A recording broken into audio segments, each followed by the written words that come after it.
আজকে দেখো পটল আর আলুতে আমি এটা একটা সবজি করবো। চলো এটা কিভাবে বসাবো তোমাদেরকে দেখাবো।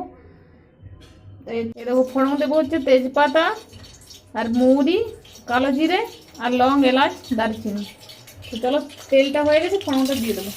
ফোড়নটা ভাজা হয়ে গেছে, তো আমি তেলটা আর বলিনি, যে যার মনে হয় যেটা খাওয়া বলো সেই তেলটা দিতে পারো। তো আলুগুলো চলো দিয়ে ভেজে নেবো, আলুগুলো একটু ভেজে নেবো। দেখো আলুটা ভাজা হয়ে গেছে, দিয়ে দেবো পটলটা। পটলটা দিয়ে একটু ভেজে নেবো, দিয়ে দেবো একটু হলুদ। পটলটা ভালো করে ভাজা হয়ে গেছে, তো মশলাটাকে দিয়ে দেবো। আদা, জিরে, ধনে একসাথে বেটে নিয়েছি, তো এটা দিয়ে দেবো। লঙ্কাটা পরে দেবো একটু। তো এটা দিয়েও ভালো করে কষে নিই। দিয়ে দেবো হলুদ, দেখো ভালো করে কষে নিয়েছি।